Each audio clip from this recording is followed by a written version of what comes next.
Hi everyone, ഇന്ന് നമ്മൾ നിൽക്കുന്നത് ഡ്രസ് മെറ്റീരിയൽസിൻ്റെ ഒരുപാട് വെറൈറ്റി ഉള്ള ഒരു ഷോപ്പിലാണ്.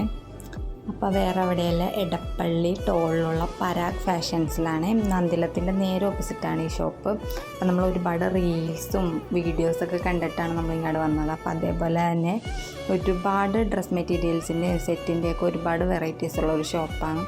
അപ്പോൾ നമ്മൾ ഡ്രസ് മെറ്റീരിയൽസിനെ കുറിച്ച് വലിയ ഐഡിയ ഒന്നും ഇല്ലാതെയാണ് പോയത്. എന്നാലും അവിടെ ചെന്ന് നമ്മൾ ഒരു ഡ്രസ് മെറ്റീരിയലൊക്കെ എടുത്ത് ഇറങ്ങിയിട്ടുണ്ട്. പിന്നെ നമ്മൾ ജസ്റ്റ് ഒന്ന് ലുലുമാളിൽ കയറി ഹൈപ്പറിൽ ചെന്ന് നമുക്ക് അച്ചാർ അവിടുത്തെ ഭയങ്കര ഇഷ്ടമുണ്ടാവും. അപ്പോൾ നമ്മൾ അച്ചാറിൻ്റെ സെക്ഷനിൽ നിന്ന് 2-3 നമുക്ക് ഇഷ്ടപ്പെട്ട അച്ചാറൊക്കെ മേടിച്ചു ഇറങ്ങി. പിന്നെ നമ്മൾ എവിടെ ചെന്നാലും മസ്റ്റായിട്ട് കഴിക്കുന്ന ഒരു സാധനമാണ് ബിരിയാണി. അപ്പോൾ നമ്മൾ ചിക്കൻ ബിരിയാണിയൊക്കെ കഴിച്ചു. അങ്ങനെ ഇറങ്ങി നമ്മൾ നേരെ വീട്ടിലേക്ക് പോയി. അപ്പോൾ അത്രേ ഉള്ളൂ. പിന്നെ നമ്മളുടെ വീഡിയോ ആദ്യമായിട്ടാണ് കാണണമെങ്കിൽ ലൈക്കും സബ്സ്ക്രൈബും ചെയ്യണേ ഗൈസ്. ബൈ.